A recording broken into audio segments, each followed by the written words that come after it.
اعوذ باللہ من الشیطان الرجیم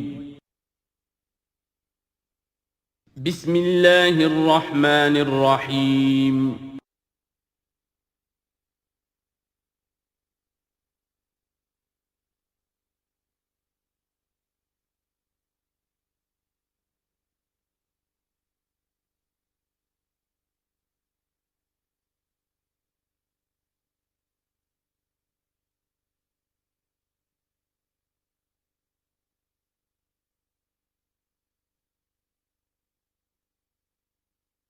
الحمدللہ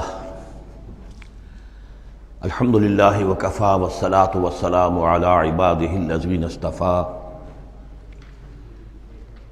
خصوصاً علی افضلہم وخاتم النبیین محمد الامین وعلی آلہ وصحبہ اجمعین اما بعد فقد قال اللہ تبارک وتعالی کما ورد فی سورۃ الاحزاب اعوذ باللہ من الشیطان الرجیم بسم اللہ الرحمن الرحیم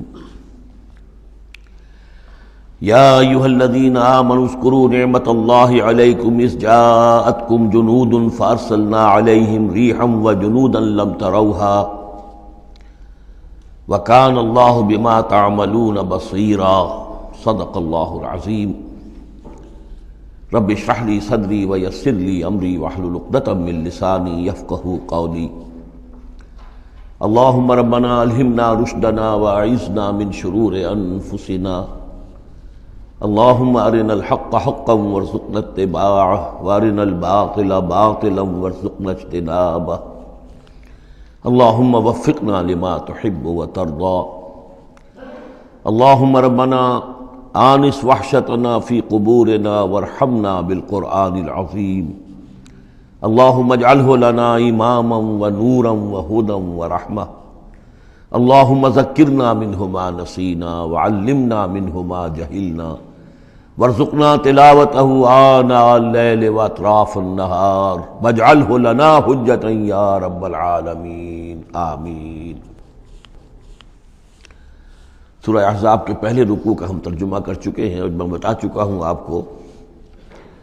کہ اس کا جو مضامین کا سلسلہ ہے وہ اب چوتھے رکوع کے ساتھ جڑے گا۔ درمیان میں جو دو رکوع آئے ہیں دوسرا اور تیسرا، یہ دونوں غزوہ احزاب کے ضمن میں ہیں۔ غزوہ احزاب کا بھی جو کچھ مختصر سا تاریخی پس منظر اور اس کے حالات میں آپ کو بتا چکا ہوں کہ اللہ تعالیٰ نے ایسی سچویشن پیدا فرما دی کہ جس میں مسلمانوں کے لیے شدید ترین اور سخت ترین امتحان ہو گیا۔ جو میرا اپنا اندازہ ہے واللہ عالم، ذاتی اعتبار سے جس قدر شدید معاملہ حضور کے ساتھ ہوا ہے طائف میں،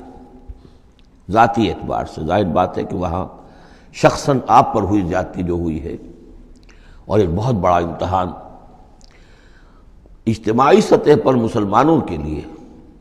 اسی شدت کا امتحان اور اسی درجے کی آزمائش جو ہے وہ غزوہ احزاب کے موقع پر آئی ہے۔ 12,000 کا لشکر آ کر مدینے کو گھیر کر پڑ گیا ہے، اور یہ کہ مدینے میں نہ صرف یہ کہ کل نفری 3,000 کی ہے جس میں منافقین بھی ہیں، پھر یہ کہ ان کی پشت پر وہ قبیلہ جو ہے یہود کا بنو قریظہ، ابھی تک اس نے بدعہدی نہیں کی تھی لیکن اب پورا اندیشہ تھا کہ بدعہدی کرے گا، اور وہ چنانچہ اسی محاصرے کے دوران میں اس نے بدعہدی کی بھی، اور ان کی سلسلہ جنبانی ہو بھی گئی تھی باہر سے آنے والے جو حملہ آور تھے ان کے ساتھ۔ بہرحال اس صورتحال میں جبکہ رسد کی بہت کمی تھی، شدید قحط کی کیفیت تھی، شدید سردی کا موسم ہے، سردی میں ویسے بھی انسان کو غذا کی زیادہ ضرورت ہوتی ہے، اس حال میں پھر خندق کھودنی پڑی مسلمانوں کو۔ تو یوں سمجھیے کہ جو شدید ترین امتحان ہو سکتا تھا وہ اللہ نے لے لیا، جس کا نتیجہ کیا نکلا؟ جو منافق اپنے دلوں میں نفاق کو چھپائے ہوئے تھے وہ نفاق ظاہر ہو گیا، ان کی زبانوں پر آ گیا، اور یہی اصل میں آزمائش کا اصل مقصود ہے، لیمیز الخبیث من الطیب، کہ اللہ تعالیٰ خبیث کو اور طیب کو علیحدہ علیحدہ کر دے، ممیز کر دے۔ جیسا کہ سورہ عنکبوت کے ہم نے پہلے رکوع میں 2 مرتبہ وَلَيَعْلَمَنَّ اللَّهُ الَّذِينَ صَدَقُوا وَلَيَعْلَمَنَّ الْكَاذِبِينَ وَلَيَعْلَمَنَّ الَّذِينَ آمَنُوا وَلَيَعْلَمَنَّ الْمُنَافِقِينَ۔ اللہ تعالیٰ واضح کر دے گا، کھول کر رکھ دے گا کہ کون ہیں سچے اور کون ہیں جھوٹے، یعنی کون ہے حقیقتاً مومن اور کون ہے منافق۔ تو اس کا یہ فنومینن ہے، یہ گویا کہ جیسے کہ اس وقت سن 5 نبوی میں شدید ترین حالات ہو گئے تھے غلاموں کے لیے، نوجوانوں کے لیے۔ ظاہر بات ہے کہ حضور پر تو اس طرح کی دست درازی نہیں کر سکتے تھے مکے کے لوگ، لیکن غلام تھے یا نوجوان تھے، ان کے اوپر جو ہے جس شدید قسم کی آزمائش آ گئی تھی، اسی طرح کی گویا کہ آزمائش سن 5 نبوی میں یہ غزوہ احزاب کی شکل میں مدنی دور میں آ گئی ہے۔ یہ 5 ہجری ہے، وہ 5 نبوی ہے۔ یا ایھا الذین آمنوا اذکروا نعمت اللہ علیکم، اہل ایمان یاد کرو اللہ کے اس انعام کو جو تم پر ہوا۔ اذ جاءتکم جنود، جب تم پر حملہ آور ہوئے بہت سے لشکر، بنو غطفان آئے، بنو فزارہ آئے مشرق کی طرف سے، اور جنوب اور مغرب کی طرف سے جو ہے چلے آ رہے ہیں قریش، اور ان کو جو ہے پوری سپورٹ حاصل ہے شمال سے یہود کی۔ ان میں وہ کہ بنو نذیر بھی ہیں کہ جو مدینہ ہی سے نکالے گئے تھے، اور اس کے علاوہ یہ کہ خیبر کے یہودی بھی ہیں۔ فارسلنا علیہم ریحا، تو جب وہ لشکر آ گئے تم پر حملہ آور ہوئے تو ہم نے ان پر ایک آندھی بھیج دی، ایک تیز جھکڑ بھیج دیا۔ وجنودا لم تروہا، وہ آندھی تو تم نے بھی دیکھی کہ آندھی آئی ہے، لیکن یہ کہ اور لشکر بھی ہم نے اتارے تھے جو تم نے نہیں دیکھے، یعنی فرشتے۔ وکان اللہ بما تعملون بصیرا، اور جو کچھ تم کر رہے تھے اللہ اسے دیکھ رہا تھا۔ کون اب کس کے منہ پر، کس کی زبان پر نفاق آ گیا ہے، کس کا ایمان اور پختہ ہو گیا ہے۔ تو یہ ایک جملے میں گویا کہ پوری داستان کو تو اللہ نے سمو لیا۔ 20-25 دن تک محاصرہ رہا، اکا دکا مبارزت ہوئی۔ عمرو بن عبد ود آیا، وہ ان کا بہت ہی پورے عرب کا معنی ہوا جو ہے، وہ شہ سوار بھی تھا اور بہت بڑا وہ لڑاکا آدمی، 90 برس کی عمر، لیکن یہ کہ اس کے مقابلے میں آنے کی کوئی جرت نہیں کرتا تھا۔ جب وہ آیا ہے اور اس نے اپنے گھوڑے کو وہ ایڑ لگائی ہے کہ چھلانگ مار کر پوری جو تھی وہ خندق اس کو پار کر کے آ گیا، اور اکیلا ادھر آ کے کھڑا ہو گیا کہ آؤ کوئی ہے تمہارا مقابلہ جو مجھ سے کر سکے۔ بہرحال سب لوگ ششدر حیران کہ اب اس کے مقابلے میں کون جائے۔ بالآخر حضرت علی نکلے رضی اللہ تعالیٰ عنہ۔ تو حضرت علی نے اس سے کہا، بلکہ اس نے کہا میرے مقابلے میں جو کوئی بھی آتا ہے، میری عادت ہے یہ کہ میں اسے پہلے 3 مواقع دیتا ہوں کہ وہ کوئی درخواست مجھ سے کرے جو منظور کر لوں۔ حضرت علی نے کہا میری پہلی درخواست یہ ہے کہ تم ایمان لے آؤ۔ انہوں نے کہا نہیں یہ نہیں ہو سکتا۔ اچھا دوسری درخواست میری یہ ہے کہ تم جنگ سے واپس چلے جاؤ۔ انہوں نے کہا یہ بھی نہیں ہو سکتا۔ تیسری بولو۔ تو حضرت علی نے فرمایا اچھا آؤ اب پھر مقابلے میں آؤ، یہ تیسری درخواست یہ ہے کہ آؤ مجھ سے مقابلہ کرو۔ تو وہ ہنسا، قہقہ لگایا کہ میرا اندازہ نہیں تھا کہ پورے عرب میں کوئی شخص مجھے یہ بھی کہہ سکتا ہے کہ مجھ سے آؤ مقابلہ کرو۔ بہرحال حضرت علی نے اسے واصل جہنم کیا رضی اللہ تعالی عنہ وارضاہ۔ تو اس قسم کی اکی دکی مبارزتیں ہوئیں، کوئی باقاعدہ جس کو کہتے ہیں کوئی مٹ بھیڑ لشکروں کی وہ نہیں ہو سکی، لیکن یہ کہ 25 دن کا محاصرہ طول کھینچ گیا تھا۔ ادھر وہ حضرت نعیم ابن مسعود اشجعی نے جو بھی کچھ سلسلہ جلبانی کیا، کوئی سری جھوٹ تو نہیں بولا، لیکن یہ کہ ایک طوریے کے انداز میں ایسی شکل پیدا کر دی کہ جس سے بنی قریظہ کے اور ان کے درمیان بھی کم سے کم بد اعتمادی ضرور پیدا ہو گئی فوری طور پر۔ پھر وہ آندھی آئی شدید، اور اللہ نے جو فرشتے بھیجے انہوں نے کیا کیا یہ ہمیں نہیں معلوم، کیا شکل اختیار کی، کہ بہرحال وہ سب کے سب اپنے پڑاؤ اٹھا کر اور چلے گئے۔ لیکن جو اس دوران صورت رہی ہے اس کا نقشہ کھینچا جا رہا ہے۔ اس جاؤکم من فوقکم ومن اسفل منکم، جب کہ وہ آئے لشکر تمہارے اوپر سے بھی تمہارے نیچے سے بھی۔ یہ جو جغرافیائی جو سلسلہ ہے عرب کا، میں نے کئی دفعہ آپ کو بتایا ہے کہ شمالاً جنوباً یہ جو حجاز کا پہاڑی سلسلہ چلتا ہے شمالاً جنوباً، اسی میں مکہ ہے، طائف ہے، مدینہ ہے، اسی کے آخر میں اوپر جا کر تبوک ہے۔ تو اس پہاڑی سلسلے اور ساحل کے درمیان ایک میدان ہے، یہ تہامہ کہلاتا ہے۔ تہامہ نیچے ہے، بہرحال میدان ہے وہ، تو اب پہاڑی سلسلہ آیا۔ پھر یہ کہیں 30 میل، کہیں 40، کہیں 50 میل چوڑا جو یہ پہاڑی سلسلہ، اس کے بعد جو آتا ہے وہ سطح مرتفع ہے، وہ اونچی سطح ہے، لیکن مرتفع، اس میں پہاڑی سلسلہ نہیں ہے، سطح ہے۔ تو اس جاؤکم من فوقکم، تو گویا کہ جو ادھر سے آئے ہیں وہ اوپر سے آئے ہیں، جو مشرق سے آئے، بنو غطفان وغیرہ کے جو قبائل آئے، اور من اسفل منکم، نیچے سے جو تہامہ کی طرف سے ہو کر آئے ہیں وہ قریش کا لشکر جو ہے کہ جو مکے سے ہو کر آیا ہے۔ وَإِذْ زَاغَتِ الْأَبْصَارُ، اور جب کہ نگاہیں کج ہو گئی تھیں، جسے ہم کہتے ہیں کہ نگاہیں پتھرا گئیں خوف کے مارے. وَبَلَغَتِ الْقُلُوبُ الْحَنَاجِرَ، اور جب دل جو ہے وہ حلق میں آ گئے تھے، ہنسلیوں میں آ کر پھنس گئے تھے. جب آدمی کے اوپر دہشت ہو تو اس طریقے سے معلوم ہوتا ہے، جسے ہم کہتے ہیں دل بلیوں اچھلنے لگا، تو معلوم ہوتا ہے جب دل کی دھڑکن تیز ہوتی ہے کہ شاید وہ نکل جائے گا یہاں سے. وَتَظُنُّونَ بِاللَّهِ الظُّنُونَ، اور تم پھر اللہ کے بارے میں بڑے طرح طرح کے گمان کر رہے تھے، اب دل میں تمہارے خیال آ رہے تھے. ہنالک ابتلی المؤمنون، اس وقت اہل ایمان کا خوب امتحان لے لیا گیا، ابتلا خوب ہم نے کر لی، جانچ لیا، پرکھ لیا. وزلزلوا زلزالا شدیدا، اور وہ ہلا مارے گئے، جھنجھوڑ دیے گئے. وَإِذْ يَقُولُ الْمُنَافِقُونَ، اب نتیجہ کیا نکلا؟ جبکہ کہہ رہے تھے وہ منافق، والذین فی قلوبہم مرض، اور جن کے دلوں میں روگ تھا، ما وعدنا اللہ ورسولہ الا غرورا،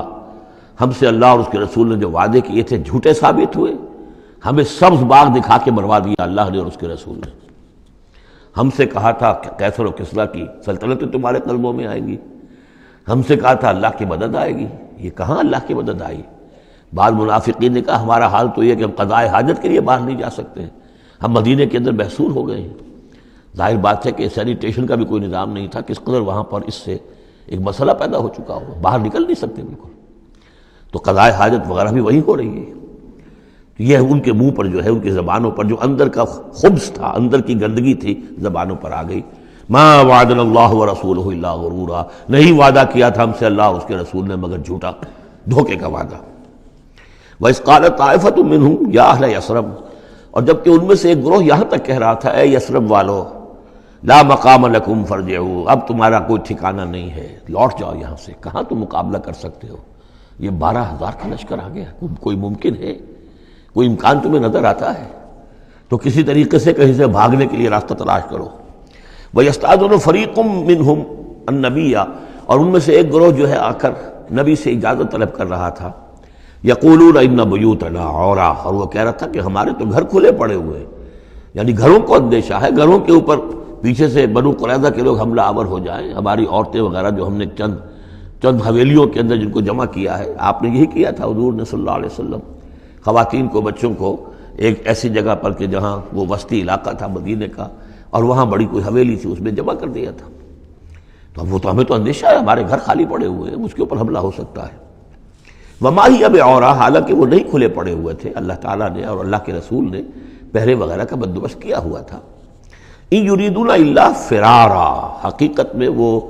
فرار چاہتے تھے، بھاگنا چاہتے تھے. یہ تو بہانہ تھا جو بنا رہے تھے، اصل میں جنگ سے پیٹھ دکھا کر بھاگنا مقصود تھا. وَلَوْ دُخِلَتْ عَلَيْهِمْ مِنْ أَقْطَارِهَا، اور اگر کہیں داخلہ ہو ہی گیا ہوتا دشمن کا اس مدینے کے اندر اس کے چاروں طرف سے، ثُمَّ يُسْئِلُ الْفِتْنَةَ، اور پھر ان سے مطالبہ کیا جاتا فتنے کا، یعنی ارتداد کا.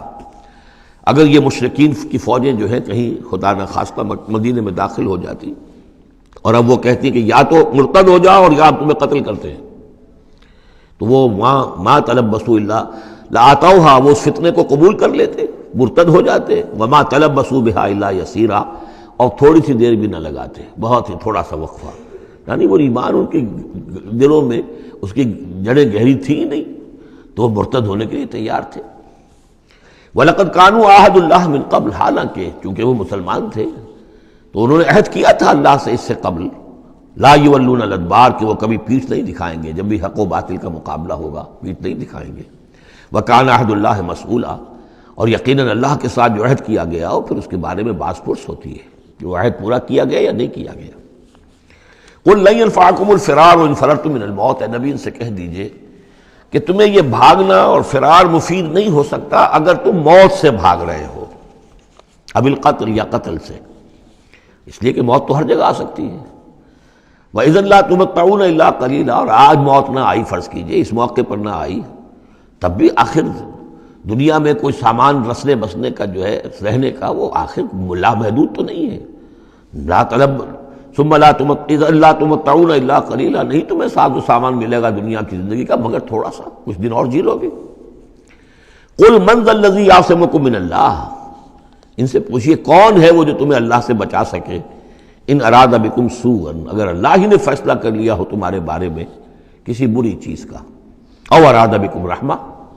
اور اگر اللہ نے رحمت کا فیصلہ کیا ہو تو کون ہے جو اس کی رحمت کے آڑے آ سکے؟ ولا یجدون لهم من دون اللہ ولیا ولا نصیرا، اور یہ نہیں پائیں گے اللہ کے مقابلے میں نہ کوئی ولی، حمایتی اور نہ مددگار۔ قد یعلم اللہ المعوقین منکم، تم میں سے اے نام نہاد مسلمانوں، اے منافقوں، ہمیں خوب معلوم ہے، اللہ کو خوب معلوم ہے کہ کون ان میں سے روکتے ہیں دوسروں کو کہ مت جاؤ، محاذ پر مت جاؤ۔ جیسا کہ میں بتا چکا ہوں کہ دو طرف تو حرات تھے، ادھر سے حفاظت تھی، پیچھے بنو قریظہ تھے، چونکہ وہ معاہد تھے، ان سے معاہدہ تو موجود تھا، لہذا اس اعتبار سے بظاہر وہ بھی محفوظ تھا، ادھر سے حملہ نہیں ہو سکتا تھا، اگرچہ اندیشہ ہر وقت تھا کہ کبھی وہ بھی دغا دیں تو پھر یہ ہے کہ چکی کے دو پارٹوں کے درمیان مسلمان آ جائیں گے۔ لیکن جو سامنے کا علاقہ تھا وہاں وہ خندق جو ہے کھود دی گئی، اور خندق سے ادھر جو ہے وہ مسلمان مورچہ لگا کے بیٹھے ہوئے، تو اب اس جو بھی وہ محاذ بنتا تھا اس پر کوئی نہیں جاتا تھا، روکتے تھے ادھر مت جاؤ، کہاں جا رہے ہو؟ قد یعلم اللہ المعوقین منکم، تم میں سے جو لوگ روکتے ہیں دوسروں کو، والقائلین لاخوانہم ہلم الینا، اور جو کہتے ہیں اپنے بھائیوں سے آؤ ہماری طرف آؤ، گھروں میں گھس جاؤ، چھپ جاؤ، تمہارا جو ہے کہیں نام و نشان نہ رہے، کہاں جا رہے ہو موت کے منہ میں۔ ولا یاتون الباس الا قلیلا، اور وہ نہیں آتے، حاضر نہیں ہوتے جنگ میں، یعنی میدان جنگ میں جہاں پر کہ فوجوں کا پڑاؤ ہے، آمنے سامنے کا معاملہ، مگر کبھی کسی وقت۔ شاذ اشیحۃ علیکم، اے مسلمانوں یہ تمہارے حق میں بہت بخیل ہے، کوئی خیر نہیں چاہتے تمہارے لیے، یہ خیر خواہ نہیں ہے، تمہارے بدخواہ ہے۔ فَإِذَا جَاءَ الْخَوْفُ رَأَيْتَهُمْ، اور جب خوف اگر چلا جائے، یہ لشکر چلے جائیں، یہ خوف کی کیفیت ختم ہو جائے، رأيتهم ينظرون، اذا جاء الخوف، جب خوف آتا ہے، خوف کی کیفیت پیدا ہو جاتی ہے، خوفناک صورتحال، رأيتهم ينظرون إليك، تو اے نبی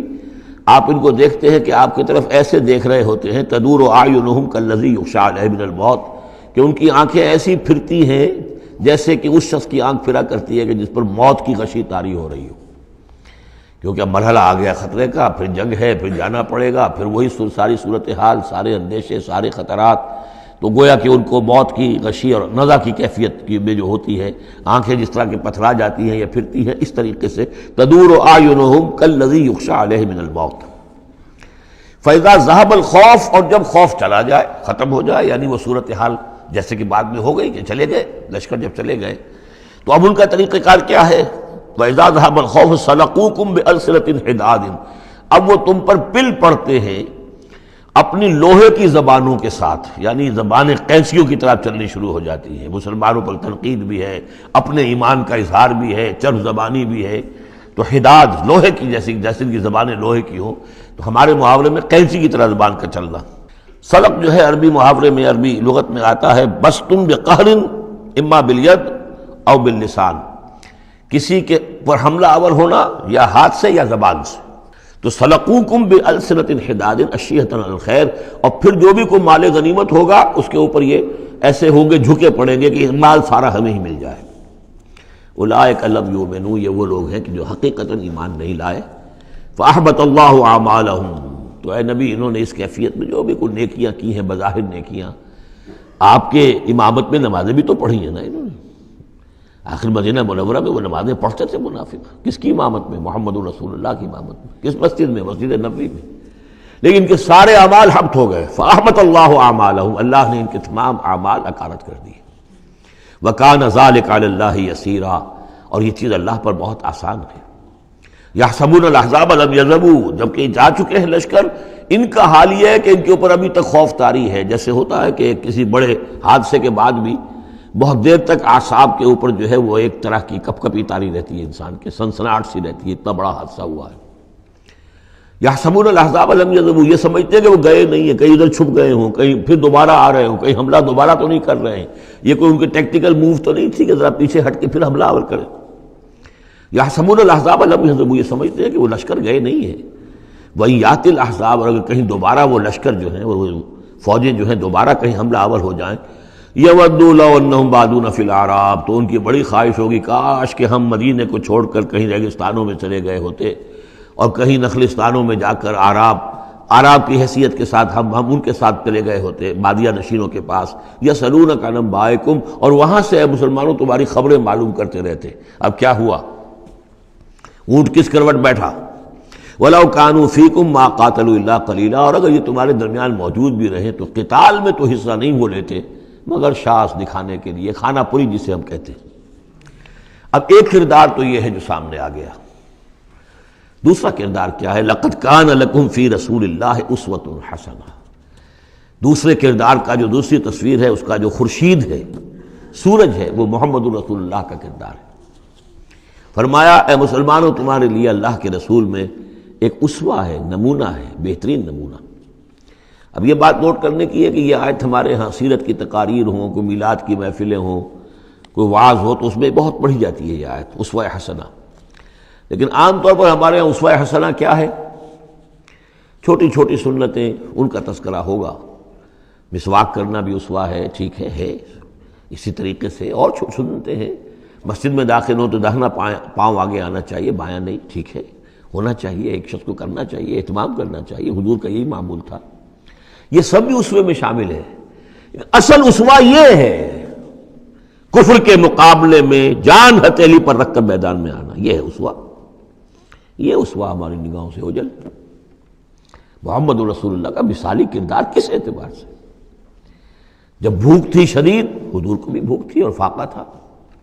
جب صحابہ نے آ کے شکایت کی کہ حضور ہم ناقابل برداشت ہو گئی ہے یہ بھوک، دیکھیے ہم نے اپنے پیٹوں پر پتھر باندھے ہوئے ہیں تاکہ یہ کہ معدے کو وہ جو ہنگر کنٹریکشنز ہوتی ہیں وہ نہ ہو، اس کو کم سے کم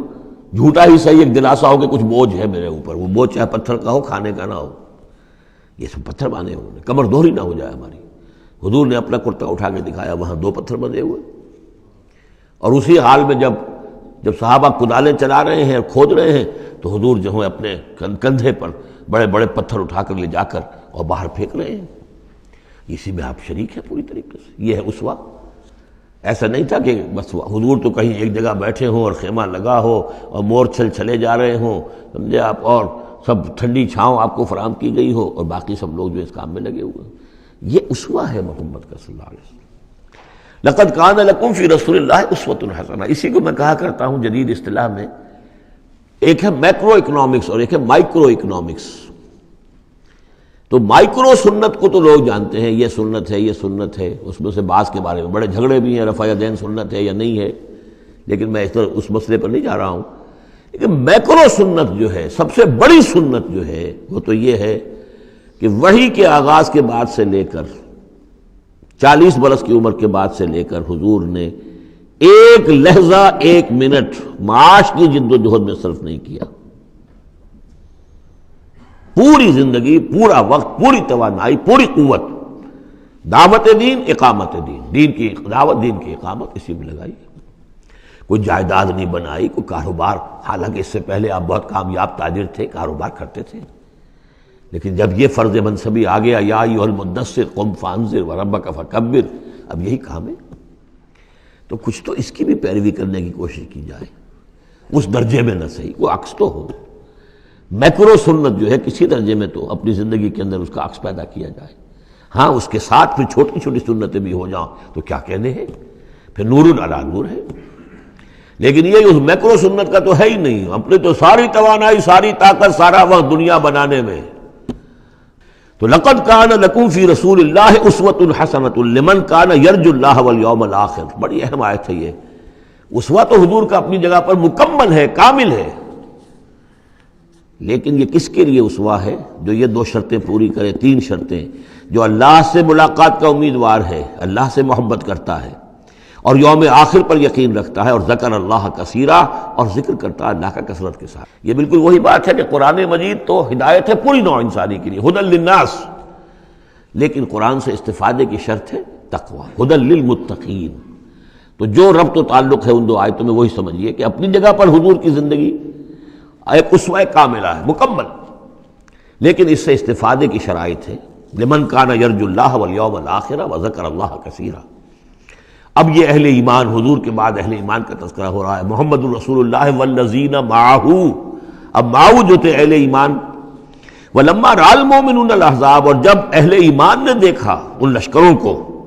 قالوا هذا ما وعدنا اللہ ورسولہ وصدق اللہ ورسولہ، انہوں نے کہا یہی تو ہے جس کا اللہ نے وعدہ کیا تھا ہم سے اور اس کے رسول نے وعدہ کیا تھا۔ اب دیکھیے ایک ہی سچویشن ہے، اس کا ریئیکشن کس قدر ایک دوسرے سے مختلف ہے۔ معلوم ہے یہ مسئلہ ہے انسان کا اندرونی، یضل بہ کثیرا ویہدی بہ کثیرا، تو جیسے قرآن کے بارے میں آیا اسی طریقے سے اس سچویشن سے بھی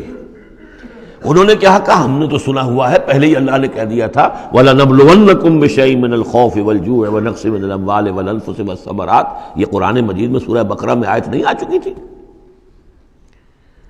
لَتُبْلَوُنَّ فِي أَمْوَالِكُمْ فِي أَنفُسِكُمْ وَأَمْوَالِكُمْ، یہ کیا سورہ آل عمران میں آیت نہیں آ چکی تھی؟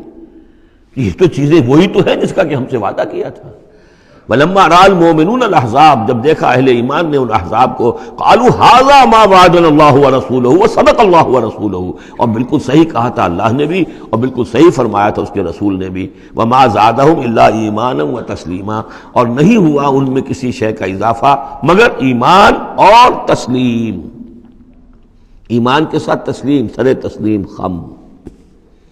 سر تسلیم خم ہے جو مزاج یار میں آئے، جو اللہ کی طرف سے فیصلہ ہے، جیسا کہ ہم پڑھ چکے ہیں سورہ توبہ میں، اگرچہ سورہ توبہ تو بہت بعد میں نازل ہوگی، ابھی 4 سال بعد میں اس سورہ مبارکہ کے وہ زمانہ نزول کے اعتبار سے، لیکن ہم تو پڑھ چکے ہیں ہر طرح موسم بنا اللہ احدى الحسنیین، ہمارے لیے تم کیا اندازہ کس چیز کا انتظار کر سکتے ہو سوائے 2 نہایت اعلیٰ ترین صورتوں کے، ہم سب کے سب شہید ہو جائیں تب بھی ہماری کامیابی ہے، اور ہم کامیاب ہو کر آ جائیں تو تب تو تم بھی مانو گے کامیابی ہے، اس لیے ہمیں تو کوئی اندیشہ ہی نہیں۔ تو اس میں تسلیم ان کے اندر، اور ہم بھی تسلیم کی خو ڈالیں گے، بے نیازی تیری عادت ہی صحیح۔ من المؤمنین رجال صدقوا ما عاہدوا اللہ علیہ، اہل ایمان میں وہ جمع مرد لوگ ہیں رضی اللہ تعالی عنہم وارضاہم اجمعین، صدقوا ما عاہدوا اللہ علیہ، جنہوں نے سچا کر دکھایا وہ عہد جو انہوں نے اللہ سے کیا تھا۔ انہوں نے کہا تھا ہم اپنی جان اور مال حاضر ہے، ہم جنت کے عوض یہ سب کچھ دینے کو تیار ہیں، انہوں نے وہ عہد پورا کر دیا۔ فَمِنْهُمْ مَنْ قَضَى نَحْبَهُ، ان میں سے وہ بھی ہیں جو اپنی نظر گزار چکے، نظر پیش کر چکے۔ کتنے ہی صحابہ تھے جو اس وقت تک جام شہادت نوش کر چکے تھے، سن 5 ہے یہ تو، سن 3 میں 70 صحابہ تو غزوہ احد کے اندر ہی شہید ہوئے۔ فَمِنْهُمْ مَنْ قَضَى نَحْبَهُ، ان میں وہ بھی ہیں کہ جو اپنی نظر پیش کر چکے۔ وَمِنْهُمْ مَنْ يَنْتَظِرُ، اور باقی جو ہے وہ منتظر ہے کہ کب وقت آئے۔ یہ تو ہم انتظار میں ہیں کہ کب اللہ تعالیٰ ہمیں بھی شہادت کا درجہ دے، ہماری بھی شہادت قبول فرما لے۔ وبال دوش ہے سر جس میں ناتواں پہ مگر لگا رکھا ہے تیرے خنجر و ثنا کے لیے، ہم تو اللہ منتظر ہیں کہ کب ہماری باری آ جائے۔ فَمِنْهُمْ مَنْ قَضَى نَحْبَهُ وَمِنْهُمْ مَنْ يَنْتَظِرُ وَمَا بَدَّلُوا تَبْدِيلًا، اور انہوں نے ہرگز تبدیلی کوئی نہیں کی، جو انہوں نے عہد اللہ سے کیا سر بوس میں فرق نہیں آنے دیا۔ لِيَجْزِيَ اللَّهُ الصَّادِقِينَ بِصِدْقِهِمْ، تاکہ اللہ تعالیٰ سچوں کو ان کی سچائی کا پورا بدلہ دے۔ وَيُعَذِّبَ الْمُنَافِقِينَ إِن شَاءَ أَوْ يَتُوبَ عَلَيْهِمْ، اور ان منافقوں کو چاہے تو ان پر عذاب بھیج دے، اور چاہے تو ابھی ان کی توبہ قبول کر لے، انہیں توبہ کا موقع دے دے۔ یہ میں بتا چکا ہوں کہ آخری جو فیصلہ ہوا وہ جب کہ غزوہ تبوک کا معاملہ ہوا ہے، پھر آخری فیصلے ہوئے ہیں۔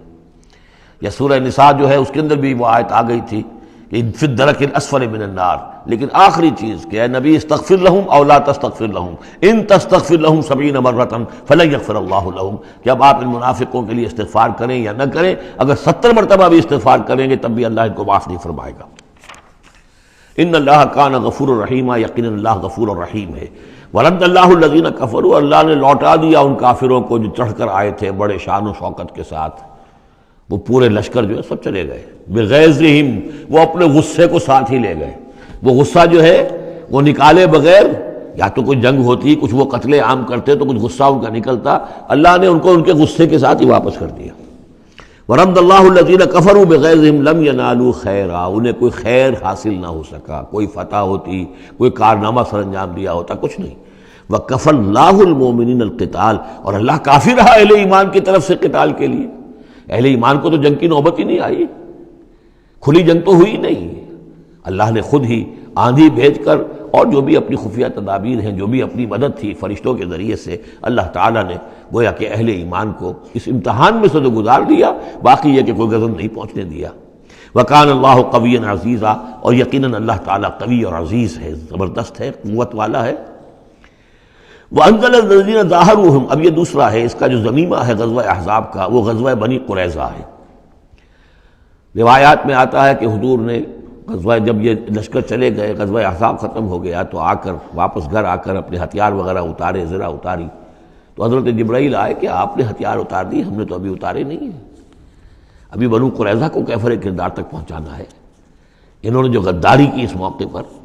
اپنے عہد کو توڑا ہے، اب اس کی سزا انہیں دینی ہے۔ چنانچہ حضور نے حکم دیا کہ اب کوئی مسلمان جو ہے عصر کی نماز نہ پڑھے یا کوئی مغرب کی نماز نہ پڑھے، جو بھی کوئی وقت معین کیا، جب تک کہ وہ بنی قریظہ کے علاقے میں پہنچ نہ جائے۔ وہاں جا کر اب وہاں جا کے پھر ان کا گھیراؤ کیا گیا، محاصرہ ہوا۔ وہ محاصرہ بھی خاصا طویل ہوا، ان کا قلعہ بڑا مضبوط تھا، لیکن تنگ آ کر بالآخر انہوں نے ہتھیار ڈال دیے، اور یہ کہا کہ سعد بن معاذ جو رئیس اوس تھے اور ان کے حلیف تھے، اوس کے قبیلے کے ساتھ ان کی پرانی جو ہے وہ حلیفی تعلقات تھے، حلیفانہ تعلقات، کل جو وہ فیصلہ کر دیں گے ہمیں منظور ہوگا۔ تو حضرت سعد بن معاذ رضی اللہ تعالیٰ عنہ، جو تورات میں فیصلہ لکھا ہوا ہے بد عہدی کا، کہ کوئی قوم اگر تمہارے ساتھ بد عہدی کرے اور اس کے بعد اللہ تمہیں اس پر فتح دے دے تو کیا کرو، اس کے مطابق فیصلہ سنایا کہ ان کے جتنے جوان ہیں اس قبیلے کے جو جنگ کرنے کے قابل ہیں ان کو قتل کر دیا جائے، اور باقی جو ان کے بوڑھے ہوں یا اور ہوں، مرد ہوں، بچے ہوں، عورتیں ہوں، ان کو جو ہے غلام بنا لیا جائے، ان کا سارا مال ضبط ہو جائے گا۔ تو بدترین سزا جو ہے ان تین قبیلوں میں سے، جن میں سے ایک قبیلہ تھا بنی قینقاع کا، ایک تھا بنو نذیر، یہ دونوں تو صرف جلا وطن ہوئے، لیکن بدترین سزا پھر ان کو دی گئی ہے۔ وانزل الذین ظاہروہم من اہل الکتاب، اور اللہ نے اتار لیا ان کو کہ جنہوں نے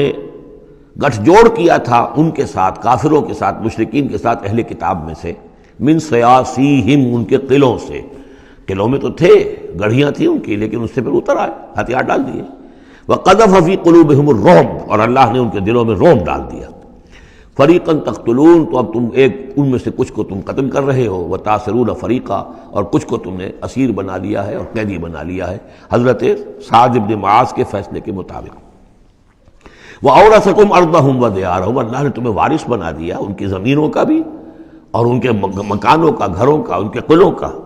وَأَمْوَالَهُمْ، اور ان کے اموال کا، وَأَرْضًا لَّن تَطَئُوهَا، اور ابھی بہت سی زمینیں ہیں جن پہ ابھی تمہارے قدم نہیں گئے، اللہ تعالیٰ تمہیں وہ دے گا۔ چنانچہ اس کے بعد اللہ نے فتح دینی جو شروع کی ہے۔ غزوہ احزاب جو ہے در حقیقت یہ ایک ٹرننگ پوائنٹ تھا حضور کی سیرت کے اندر، اس لیے کہ اس کے بعد حضور نے کہہ بھی دیا تھا، غزوہ احزاب کے بعد صحابہ کو خوشخبری دے دی تھی، لن تغزوکم قریش بعد عامکم ھذا، مسلمانوں اس سال کے بعد اب قریش تم پر دوبارہ حملہ آور نہیں ہوں گے۔ ان کی آخری یہ اٹیمپٹ تھی جو انہوں نے کر لی ہے، اب ان میں ہمت نہیں ہوگی کہ وہ دوبارہ چڑھائی کر کے آئیں، وَلَكِنَّكُمْ تَغْزُونَهُمْ، بلکہ اب تم چڑھائی کرو گے۔ وہ چڑھائی اگلے ہی سال سن 6 میں حضور نے کی، لیکن حضور نے کس طرح کی چڑھائی کی کہ عمرے کے لیے جا رہے ہیں ہم، تو ہتھیار نہیں ہے، ہتھیار بند ہے، احرام باندھا ہوا ہے۔ اب ایک ایسی سچویشن پیدا ہوئی مکے والوں کے لیے، نہ وہ نگلا جائے نہ اگلا جائے، کہ ان کی پرانی روایات ہیں یہ کہ کسی کو بھی عمرے کے لیے، حج کے لیے کوئی آئے اسے نہیں روک سکتے، لیکن مسلمانوں کو کیسے آنے دیں، اور روکیں تو کیسے روکیں؟ بالآخر انہوں نے فیصلہ کیا ہم کسی ضرورت نہیں آنے دیں گے۔ ادھر حضور نے پھر جو ہے بیعت لے لی کہ اب یہاں سے ہم کوئی بھی زندہ نہیں جائے گا، سب جانے یہیں دے دیں گے۔ بیعت علی الموت، بیعت رضوان جو ہوئی اس موقع پر، وہ بیعت علی الموت تھی، یہیں پر جانے دے دیں گے۔ اس کی خبریں وہاں پہنچی تو ان کے چھکے چھوٹ گئے۔ بہرحال پھر صلح ہوئی، جس صلح کو کہا ہے اللہ تعالیٰ نے انا فتحنا لک فتحا مبینا، تو فتح کا جو ہے دروازہ کھل گیا ہے غزوہ احزاب کے فوراً بعد، اور اسی کی طرف اشارہ ہے وہ ارضا لم تطئوها، ابھی بہت سی زمینیں جن پر ہے مسلمانوں تمہارے قدم میں نہیں پہنچے، تمہارے قدم نہیں پہنچے، ابھی تم نے گھوڑے نہیں دوڑائے ہیں، ابھی وہ تو زمینیں اب کہاں سے کہاں تک آپ سمجھیے کہ 30 سال کے اندر اندر کہاں سے کہاں تک مسلمانوں کی حکومت ہو گئی۔ تو وہ سارا اشارہ اس میں ہے، خاص طور پہ خیبر سن 7 میں یہودیوں کا گڑھ پتہ ہو گیا۔ وَكَانَ اللَّهُ عَلَىٰ كُلِّ شَيْءٍ قَدِيرًا، اور اللہ تعالیٰ ہر چیز پر قادر ہے۔ اب یہاں سے وہ مضمون شروع ہو رہا ہے کہ جو پہلے رکوع میں تھا، کچھ جو مجلسی اصلاحات ہیں، یوں سمجھیے کہ ان کی پہلی قسط وہ ہے جو سورہ احزاب میں آ رہی ہے۔ 5ویں سال عرب میں پردے کا رواج نہیں تھا، چادر کا رواج تھا، مرد بھی عورت بھی، باہر جب نکلتا تھا تو ایک لمبی سی چادر لے کر، لیکن یہ کہ مردوں کے صرف کندھے پر وہ پڑی ہوتی تھی، عورتیں یہ ضرور تھا کہ اسے اپنا تقریباً پورے جسم میں وہ لپیٹ لیتی تھی اس میں، لیکن چہرے کا کچھ نہیں، سر پہ کچھ نہیں، سر پر اگر ہو گیا ورنہ چہرہ کھلا۔ یہ وہاں کے رواج تھے، گھروں میں بے دھڑک جا رہے ہیں آ رہے ہیں، اور جو بھی تھا وہاں پر جو صورتحال تھی۔ اب اس میں جو تدریجاً اصلاح کی گئی تو پہلی بات جو سمجھنے کی ہے وہ یہ ہے کہ اصلاح کا آغاز ہوا، چیریٹی بگنز ایٹ ہوم، نبی کے گھر سے آغاز کیا گیا، اور نبی کی بیویوں کو سب سے پہلے مخاطب کیا گیا، اس لیے کہ یہاں سے اس کا آغاز ہوگا۔ اور اس میں ایک بڑا لطیف نکتہ یہ ہے کہ حضور صلی اللہ علیہ وسلم جو اسوہ حسنہ ہے کامل، تو مردوں کے لیے تو کامل اسوہ حسنہ ہے حضور صلی اللہ علیہ وسلم، باپ کی حیثیت سے، بیٹے کی حیثیت سے، داماد کی حیثیت سے، خسر کی حیثیت سے، قاضی القضات کی حیثیت سے، سپہ سالار کی حیثیت سے، ہیڈ آف دی اسٹیٹ کی حیثیت سے، امام کی حیثیت سے، خطیب کی حیثیت سے، معلم کی حیثیت سے، مربی اور مزکی کی حیثیت سے، جتنی حیثیتیں آپ گن سکتے ہیں حضور کی سیرت میں اسوہ موجود ہے۔ ایک پہلو سے اسوے میں کمی ہے، اور وہ کمی کیا ہے؟ عورتوں کے جو خاص نسوانی معاملات ہوتے ہیں اس میں تو حضور اسوہ نہیں بن سکتے، حضور تو مرد ہیں، تو عورتوں کی زندگی کا ایک حصہ ہے کہ نہیں؟ تو عورتوں کے لیے اسوہ کون ہے؟ وہ آپ کے ازواج مطہرات کو اسوہ بنایا جا رہا ہے، اس لیے اصلاح کا عمل ان سے شروع کیا گیا، اور ان کو گویا کہ کہہ دیا گیا کہ تم اگر نیکی کرو گی دوہرا اجر پاؤ گی، کیوں کہ تمہیں تو دیکھ کر تمام مسلمان خواتین نے جو ہے تمہارے نقش قدم کی پیروی کرنی ہے، اور خدا نے خواستہ تم نے کوئی غلط حرکت کی تمہیں دوہری سزا ملے گی، اس لیے کہ تم تو ان کے لیے اب اسوہ ہو۔ تو گویا کہ اسی سورہ مبارکہ میں حضور کے بارے میں آیت آئی ہے لَقَدْ كَانَ لَكُمْ فِي رَسُولِ اللَّهِ أُسْوَةٌ حَسَنَةٌ، لیکن حضور کے اس اسوے میں جو ایک پہلو سے کمی ہے کہ خواتین کے لیے ان کے جو مخصوص نسوانی معاملات ہیں ان کے لیے حضور کی شخصیت میں اسوہ نہیں ہے، اس خلا کو پر کیا ہے ازواج مطہرات کے ذریعے سے۔ یا ایھا النبی قل لازواجک، اے نبی کہہ دیجئے اپنی بیویوں سے، ان کنتن تردن الحیات الدنیا وزینتہا فتعالین امتعکن واسرحکن سراحا جمیلا۔ یہ واقعہ ایلا ہے۔ اب آپ کو معلوم ہے کہ جب مسلمانوں کے ہاں اب خوشحالی آ گئی، اب فتح کا دور شروع ہو گیا، مال غنیمت بھی آیا ہے، تو عام مسلمانوں کے گھر میں خوشحالی ہو گئی، تو ازواج مطہرات بر طبع بشری ان کی طرف سے بھی ایک تقاضا آیا کہ اب ہمارا بھی نفقہ، ہمارا خرچہ کچھ بڑھایا جائے۔ اس مطالبے کو حضور نے اتنا ناپسند کیا کہ قسم کھا لی کہ 1 مہینے تک میں گھر میں کسی کے گھر میں نہیں جاؤں گا، کسی اپنی اہلیہ محترمہ سے ملاقات نہیں کروں گا، اور مسجد کے ساتھ ہی ایک بالا خانہ سا تھا، اس میں آپ نے اپنا جو ہے وہ قیام کر لیا، تو ایک طوفان مچ گیا مدینے میں۔ اب حضرت ابوبکر کی بیٹی حضرت عائشہ حضور کے گھر میں ہے، حضرت عمر کی بیٹی حضرت حفصہ حضور کے گھر میں ہے، کہ اب یہ کیا ہو رہا ہے، کیا ان کو طلاق ہو جائے گی، کیا ہوگا، حضور نے کیا فیصلہ کر لیا ہے؟ اس کو ایلا کہتے ہیں، کچھ عرصے کے لیے بیویوں سے قطع تعلق کر لینا، اور یہ سورہ الذین یولون من نسائہم، اس کا حکم جو ہے وہ آ چکا، 4 مہینے سے زیادہ کی اجازت نہیں ہے، لیکن یہ کہ بہرحال یہ جب حضور نے کیا تو اس کے بعد پھر یہ آیات نازل ہوئیں کہ نبی اب آپ صاف 2 آپشنز رکھ دیجئے اپنی ازواج کے سامنے، اگر تو انہیں دنیا چاہیے تو وہ خود آیات ہی میں دیکھ لیجئے، ان کنتن تردن الحیات الدنیا، کہ اگر تو تم چاہتی ہو دنیا کی زندگی، اس کی زیبائش اور آرائش، وزینتہا فتعالین، آؤ امتعکن، میں تمہیں مال و متاع دے دوں گا، واسرحکن سراحا جمیلا، پھر میں اپنے گھر سے تمہیں رخصت کر دوں گا خوبصورتی کے ساتھ، لیکن یہ کہ پھر تم میرے گھر میں نہیں رہ سکتی، پھر میں اپنے ہاتھ سے تمہیں رخصت کر دوں گا۔ وَإِن كُنتُنَّ تُرِدْنَ اللَّهَ وَرَسُولَهُ، اور اگر تم طالب ہو اللہ کی اور رسول کی، ان کی رضا چاہتی ہو، وَالدَّارَ الْآخِرَةَ، اور بجائے اس دنیا کے تم آخرت کا گھر جو ہے اس کی طالب بن جاؤ، فَإِنَّ اللَّهَ أَعَدَّ لِلْمُحْسِنَاتِ مِنْكُمْ أَجْرًا عَظِيمًا، تو اللہ تعالیٰ نے تم جیسی نیک بیویوں کے لیے اللہ تعالیٰ نے بہت بڑا اجر جو ہے وہ فراہم کیا ہے، تیار کیا ہے۔ یعنی اب آپشن تمہارا ہے، اگر دنیا کی آسائش چاہیے تو آؤ، فیصلہ کر لو، چوز کر لو، چوائس از یورس،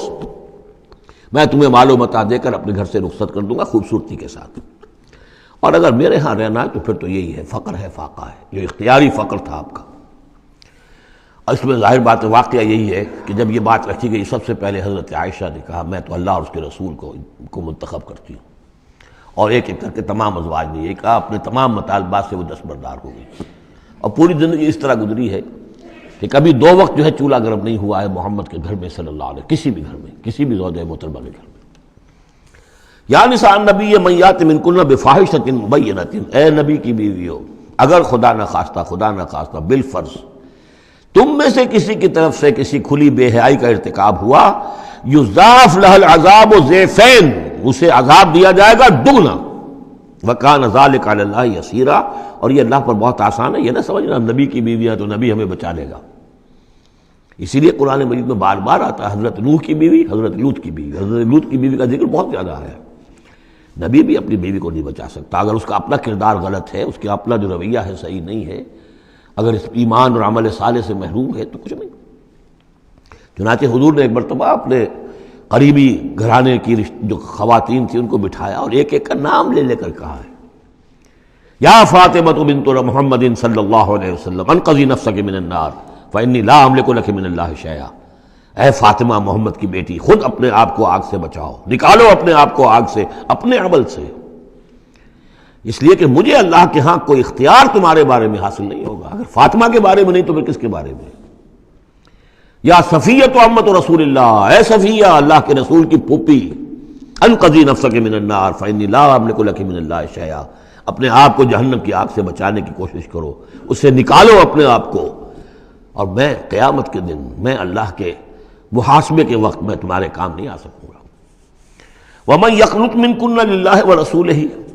تو اب جو کوئی بھی تم میں سے اللہ اور اس کے رسول کی اطاعت پر کاربند ہو جائے، فرما برداری اختیار کرے، وَتَعْمَلْ صَالِحًا، اور نیک عمل کرے، نُؤْتِهَا أَجْرَهَا مَرَّتَيْنِ، تو اسے ہم اس کا اجر بھی دیں گے دوہرا۔ غلطی کرو گی تو سزا دگنی، اور صحیح طرز عمل ہوگا ایمان اور عمل صالح والا تو اجر بھی تمہارا دگنا ہوگا۔ اعتدنا لہا رزقا کریما، اور اس کے لیے اللہ تعالیٰ نے، ہم نے بہت ہی رزق کریم باعزت روزی کا اہتمام جنات کے اندر کیا ہوا ہے۔ یا نساء النبی لستن کاحد من النساء، اے نبی کی بیویوں تم عام عورتوں کے مانند نہیں ہو، تم نبی کی بیویاں ہو۔ یہاں اس کو سمجھ لیجیے، مراد کیا ہے کہ تمہیں اسوہ بننا ہے امت کی تمام خواتین کے لیے تا قیام قیامت۔ لستن کاحد من النساء، اب پہلی ہدایت یہ دی گئی ان اتقیتن فلا تخضعن بالقول۔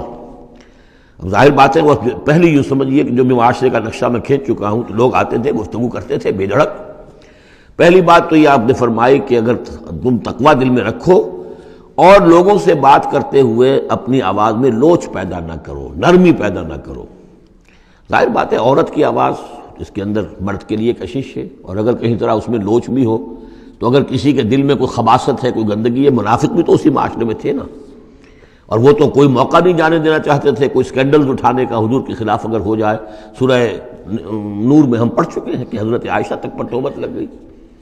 تو یہ کہ اگر فیطمع الذی فی قلبہ مرض، کہ کہیں تم تو اپنی شرافت اور مروت کی وجہ سے نرم انداز میں بات کرو، اور جس کے دل میں کوئی روگ ہے، منافقت کا روگ ہے، بیماری ہے،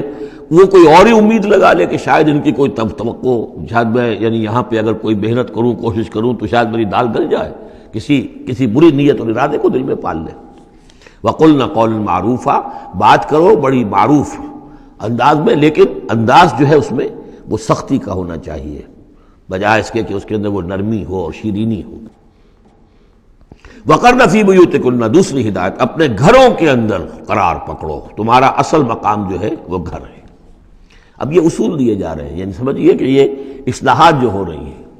مخلوط معاشرہ نہیں ہے اسلامی معاشرہ، عورت کا اصل مقام اس کا گھر ہے، ماں کی حیثیت سے، بہن کی حیثیت سے، بیٹی کی حیثیت سے، بیوی کی حیثیت سے، گھر کے اندر۔ وَقَرْنَ فِي بُيُوتِكُنَّ وَلَا تَبَرَّجْنَ تَبَرُّجَ الْجَاهِلِيَّةِ الْأُولَىٰ،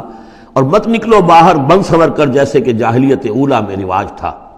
جاہلیت، پچھلی جاہلیت جو تھی، اسلام کے آنے سے پہلے جو تہذیب، جو کلچر وہاں تھا،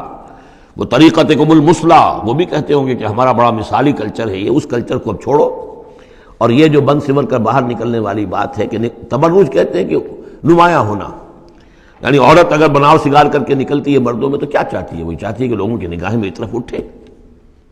میں توجہات کا مرکز بن جاؤں۔ یہ کام اب چھوڑ دو بالکل، اگر خدا نہ خواستہ کہیں ہے بھی کسی کا کوئی پس منظر میں، تو اس کی دوسری ہدایت یہ ہے گھروں میں قرار پکڑو، گھروں میں رہو، گھروں میں بیٹھو۔ وقرن فی بیوتکن ولا تبرجن تبرج الجاہلیۃ الاولی واقمن الصلاۃ وآتین الزکاۃ واطیعن اللہ ورسولہ، اور نماز قائم کرو اور زکوٰۃ ادا کرو اور اللہ کی اور اس کے رسول کی اطاعت پر کاربند رہو۔ انما یرید اللہ لیذھب عنکم الرجس اہل البیت ویطہرکم تطہیرا۔ اے نبی کے گھر والوں، یا اہل البیت اب آ گیا یہاں پہ، نبی کے گھر والوں، اس سے پہلے ہم پڑھ چکے ہیں۔ یہ اہل البیت حضرت سارہ کو خطاب کیا تھا فرشتوں نے کہ سلام ہو آپ کو اے نبی کے گھر والوں اہل البیت، اور یہاں ساری گفتگو جو ہو رہی ہے وہ حضور کے ازواج سے ہو رہی ہے۔ تو اہل بیت اصلاً ہیں حضور کی ازواج مطہرات۔ البتہ یہ ہم مانتے ہیں کہ حدیث ہے، حضور نے یہ چاہا ہے، جو آپ کو محبت تھی حضرت فاطمہ سے، حضرت علی سے اور حضرات حسنین سے رضی اللہ تعالی عنہم، آپ نے فرمایا اللہم ہؤلاء اہل بیتی، اے اللہ یہ بھی میرے اہل بیت ہیں۔ بس یہاں پر بھی کا اضافہ کر لیجئے، کوئی حرج نہیں۔ اصل اہل بیت ازواج مطہرات ہے، لیکن اے اللہ یہ بھی میرے اہل بیت ہیں۔ تو فرمایا اے نبی کے گھر والوں، یعنی اے نبی کی بیویوں، اللہ تعالیٰ یہ چاہتا ہے کہ تم سے ہر نوع کی برائی کو، گندگی کو بالکل دور کر کے تمہیں پاک اور صاف کر دے، یطہرکم تطہیرا، پوری طرح پاک اور صاف کر دے۔ کیوں؟ تمہیں اسوہ بننا ہے، تمہیں نمونہ بننا ہے۔ نمونہ تو بے داغ ہونا چاہیے، جیسے محمد رسول اللہ صلی اللہ علیہ وسلم کی شخصیت ہے، آئیڈیل پرسنالٹی، آئیڈیل، تو آئیڈیل تو بے داغ ہونا چاہیے۔ اسی طریقے سے تم جس مقام پر ہو کہ اب خواتین امت کے لیے، پوری امت مسلمہ کی عورتوں کے لیے تمہیں اسوہ بننا ہے۔ وَاذْكُرْنَ مَا يُتْلَىٰ فِي بُيُوتِكُنَّ، اور ذرا یاد کیا کرو جو کچھ کے تلاوت کی جاتی ہے تمہارے گھروں میں، من آیات اللہ، اللہ کی آیات میں سے تمہارے گھروں میں وہی اترتی ہے، محمد رسول اللہ صلی اللہ علیہ وسلم۔ بلکہ ایک خاص جو مقام ہے حضرت عائشہ کا، وہ تو حضور نے فرمایا ہے کہ کسی اور میری بیوی کے لحاف میں، جبکہ ایک ہی لحاف میں حضور بھی تھے اور حضرت عائشہ بھی تھی، تو مجھ پر وہی نازل نہیں ہوئی سوائے عائشہ کے لحاف کے۔ لحاف کے اندر بھی وہی نازل ہو رہی ہے، وہ تو دل پہ نازل ہوتی تھی، اس کے اندر تو کوئی دروازے نہیں کھولنے پڑتے تھے کہ حضرت جبریل آئے دروازہ کھولو پھر وہی لے کر آئے ہیں۔ وہ تو یہ کہ فرشتہ ہے اور دل پر نازل کر رہا ہے۔ تو فرمایا کہ تمہارے گھروں میں اللہ کی آیات کی تلاوت کی جا رہی ہے، والحکمہ، اور نبی کی زبان مبارک سے جو احادیث ہیں جو آپ بیان کر رہے ہیں، سب سے بڑھ کر تو تمہارے سامنے آ رہی ہے حکمت نبوی، یعنی وہ جو بھی وحی خفی ہے اس کا بھی سب سے بڑھ کر تمہارے سامنے جو ہے چرچا ہو رہا ہے۔ ان اللہ کان لطیفا خبیرا، یقین اللہ تعالیٰ بہت باریک بین ہے اور باخبر ہے۔ اب وہ آیت آ گئی ہے، آیت نمبر 35، جس کا میں نے تذکرہ کیا تھا، سورہ نور کی آیت نمبر 35، وہ ہے حقیقت ایمان پر۔ اللہ نور السماوات والارض مثل نورہ کمشکاۃ فیہا مصباح المصباح فی زجاجہ الزجاجۃ کأنہا کوکب دری یوقد من شجرۃ مبارکۃ زیتونۃ لا شرقیۃ ولا غربیہ یکاد زیتها یضیء ولو لم تمسسہ نار نور علی نور یہدی اللہ لنورہ من یشاء ویضرب اللہ الامثال للناس واللہ بکل شیء علیم۔ یہ ایک آیت ہے، بڑی آیت ہے، ایمان کی ماہیت، ایمان کی حقیقت، ایمان کے اجزاء ترکیبی۔ اب اس ایمان کا ظہور جو انسانی شخصیت میں ہوتا ہے، اور اس کو اب یہاں پہ 10 صفات جو ہے گنوائی گئی ہیں، لیکن چونکہ یہاں پہ اس سورہ مبارکہ کا بھی اور سورہ نور کا بھی، جیسا کہ ان دونوں کا مضمون یہ ہے کہ وہ جو معاشرتی اصلاح، ان میں خواتین جو ہیں ان کے مسائل کو خاص طور پہ لایا جا رہا ہے۔ تو عام طور پر تو قرآن میں یہ ہے کہ جو حکم بھی ہے وہ مذکر کے صیغے میں آ جاتا ہے، مردوں سے خطاب کر کے، لیکن عورتیں بھی اس کی مخاطب ہیں، اسے برسبیل تغلیب کہتے ہیں، قاعدہ ہے کہ بظاہر خطاب ہے اقیم الصلاۃ، مذکر کا صیغہ ہے، لیکن یہ خطاب جو ہے یہ عورتوں سے بھی ہے، اللہ یہ کہ ابھی ہم نے پڑھا اقمنا الصلاۃ، یہ یہاں مؤنث کے اس میں بھی آ گیا، لیکن عام طور پر قرآن میں جو آیا ہے وہ تو مذکر کا صیغہ ہے۔ لیکن یہاں آپ دیکھیں گے کہ ان کیفیات کو اور خصوصیات کو، جو ایمان کے ثمرات اور نتائج ہیں، ان کو دہرا کر مردوں اور عورتوں کے لیے علیحدہ علیحدہ بالکل پوری صراحت کے ساتھ، ان المسلمین والمسلمات، یقیناً مسلمان مرد اور مسلمان عورتیں، یعنی اطاعت کر لینے والی، سر تسلیم قلب کرنے والے مرد اور عورتیں، والمومنین والمومنات، اور مومن مرد اور مومن عورتیں، والقانتین والقانتات، اور فرما بردار مرد اور فرما بردار عورتیں، والصادقین والصادقات، اور راست باز مرد اور راست باز عورتیں، صدق قول بھی، صدق مقال اور صدق عمل، صدق کردار، والصابرین والصابرات، اور صبر کرنے والے مرد اور صبر کرنے والی عورتیں، والخاشعین والخاشعات، اور اللہ کے سامنے جھکے رہنے والے مرد اور جھکے رہنے والی عورتیں، والمتصدقین والمتصدقات، اور اللہ کے لیے صدقہ دینے والے مرد اور صدقہ دینے والی عورتیں، والصائمین والصائمات، اور روزہ رکھنے والے مرد اور روزہ رکھنے والی عورتیں، والحافظین فروجہم والحافظات، اور اپنے شرمگاہوں کی حفاظت کرنے والے مرد اور اپنی شرمگاہوں کی حفاظت کرنے والی عورتیں، والذاکرین اللہ کثیرا والذاکرات، اور کثرت کے ساتھ اللہ کا ذکر کرنے والے مرد اور ذکر کرنے والی عورتیں، اعد اللہ لہم مغفرۃ واجرا عظیما، اللہ تعالیٰ نے ان سب کے لیے مغفرت اور بہت بڑا اجر تیار کر رکھا ہے۔ اللہم ربنا اجعلنا منہم، اللہم ربنا اجعلنا منہم۔ اب وہ مسئلہ آ رہا ہے کہ جس کی تمہید ہوئی تھی پہلے رکوع میں، حضرت زینب رضی اللہ تعالیٰ عنہ سے حضور کی شادی کا معاملہ، اور اس سے پہلے حضور کے کہنے کی وجہ سے حضرت زینب کا نکاح جو حضرت زید ابن حارثہ سے ہوا، پھر زید ابن حارثہ رضی اللہ تعالیٰ عنہ نے جو ان کو طلاق دینی چاہی، پھر حضور کے دل میں جو یہ خیال ہوا کہ میں نے پہلے تو حکم دے کر نکاح پر مجبور کیا، اب اگر یہ داغ لگ جاتا ہے زینب کو تو گویا کہ پھر تو ایک ہی شکل رہ جائے گی اس کی دل جوئی کی، تلافی کی، کہ میں خود نکاح کروں۔ اب میں خود نکاح کروں گا تو چونکہ زید میرا منہ بولا بیٹا رہا ہے پہلے، ایک طوفان اٹھ کھڑا ہوگا، حالانکہ اس میں بات کوئی نہیں تھی، لیکن یہ کہ حضور نے اس کی وجہ سے یہ سمجھا کہ یہ مصلحت کے خلاف ہوگا، تو اسی گویا کہ آپ اسی شش و پنج میں تھے کہ یہ آیات نازل ہو گئی۔ پہلی آیت میں تذکرہ ہے اس کا کہ جو حضور کے کہنے کی بنا پر حضرت زینب اور ان کے بھائی آمادہ ہوئے نکاح پر، ورنہ وہ آمادہ نہیں تھے زید بن حارثہ سے نکاح پر۔ وما كان لمؤمن ولا مؤمنة اذا قضى الله ورسوله امرا ان يكون لهم الخيرة من امرهم، یہ کسی بھی مومن مرد اور کسی بھی مومن عورت کے لیے یہ روا نہیں ہے کہ جب اللہ اور اس کا رسول کسی شے کا فیصلہ کر دیں تو پھر بھی انہیں یہ خیال ہو کہ ہمارے پاس آپشن باقی ہے، ہمیں اختیار حاصل ہے۔ وَمَن يَعْصِ اللَّهَ وَرَسُولَهُ فَقَدْ ضَلَّ ضَلَالًا بَعِيدًا، جو اللہ اور اس کے رسول کی نافرمانی کریں گے انہوں نے تو گویا کہ بہت بڑی گمراہی جو ہے وہ حاصل کر لی۔ تو یہ گویا کہ ایک تو یہ کہ اس کو عام ہم لیں گے تو یہ ہر معاملے کے اوپر ہے کہ اللہ اور اس کے رسول کے فیصلے کے بعد پھر میں یہ سمجھوں کہ میرے پاس کوئی آپشن ہے، تو اس کا مطلب ہے کہ میں اللہ کا انکار کر رہا ہوں، رسول کا انکار کر رہا ہوں۔ پس منظر میں وہی ہے کہ حضور کی فرمائش جو تھی ابتداً تو چونکہ امیمہ ابن عبد المطلب حضور کی پھپھی تھیں جن کی بیٹی ہیں حضرت زینب،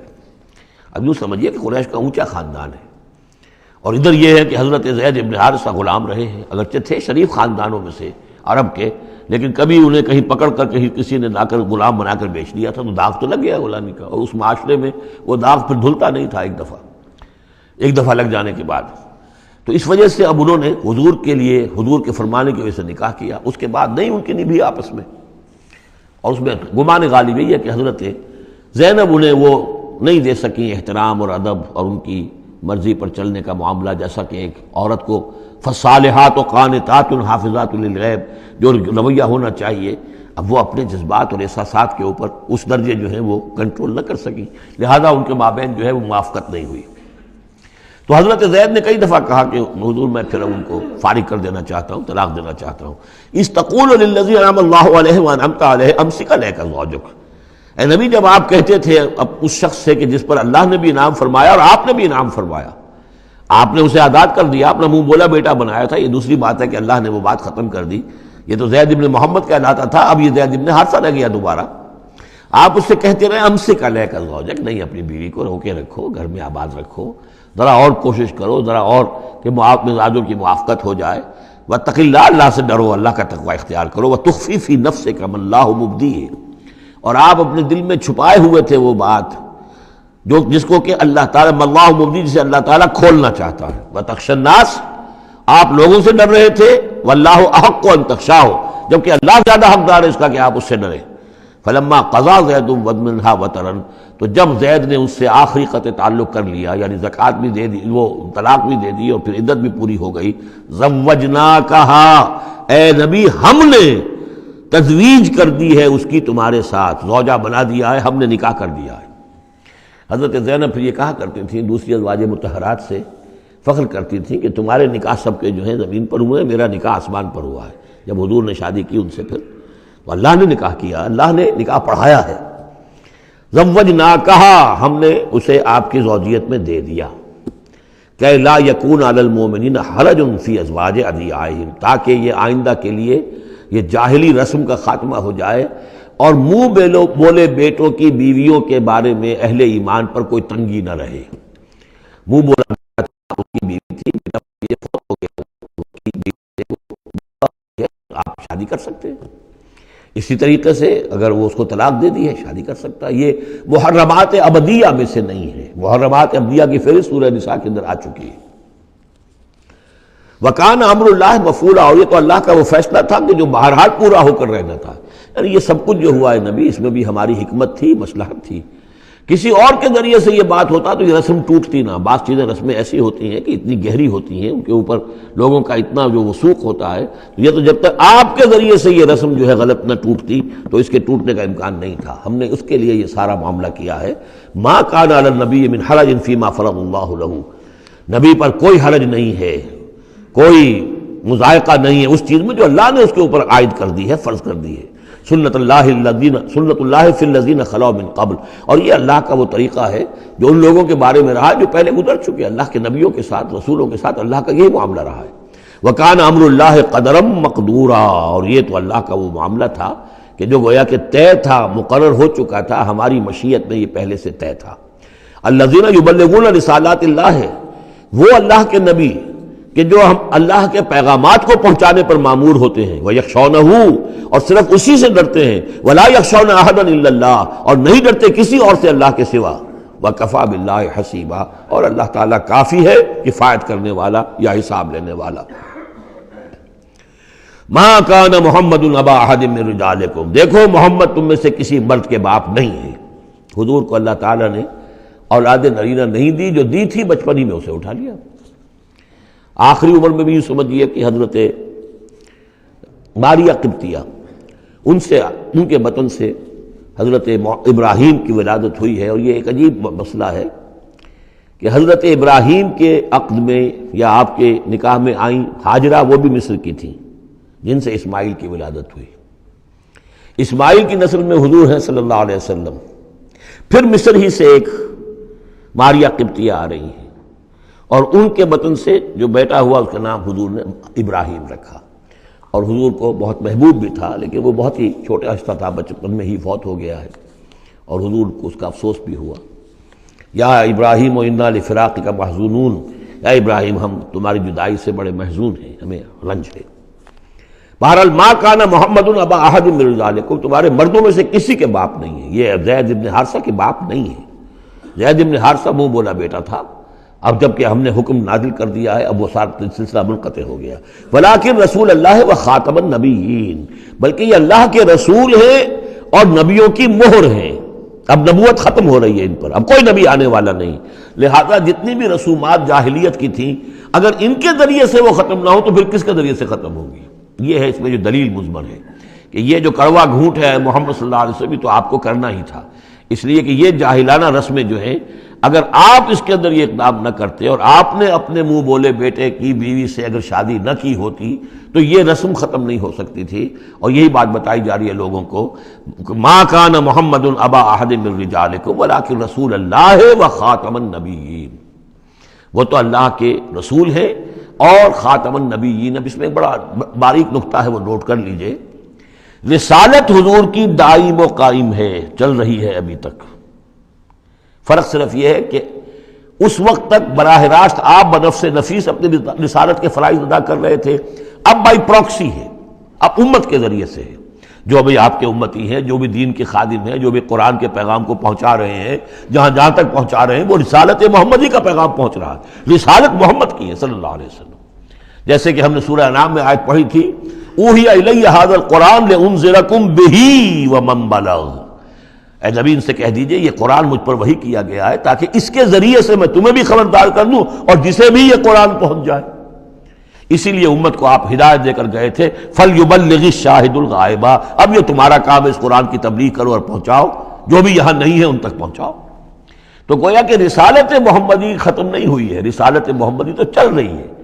لہذا ختم کا لفظ جو آیا ہے وہ رسالت کے ساتھ نہیں آیا، نبوت کے ساتھ آیا. نبوت ختم ہو گئی جب وحی کا دروازہ بند ہو گیا، نبوت ختم ہو گئی. نبوت محمدی آپ کی ذات کے ساتھ تھی. وہ جیسے ہی آپ کی ذات جو ہے وہ اس دنیا سے اس نے پردہ کیا، اس کے ساتھ ہی آپ کی وہ نبوت کا دروازہ بند ہو گیا. لیکن رسالت محمدی وہ تو دائم و قائم ہے. اسی لیے یاد دیکھیے ولیکن رسول اللہ ہے وخاتم النبیین، آپ تو اللہ کے رسول ہیں اور دائم ہیں اور قائم ہیں، اور خاتم النبیین ہیں اور نبیوں کی مہر ہے. وکان اللہ بکل شیء علیما، اور یقیناً اللہ تو ہر چیز کا علم رکھنے والا ہے. بارک اللہ لی ولکم فی القرآن العظیم ونفعنی وإیاکم بالآیات والذکر الحکیم.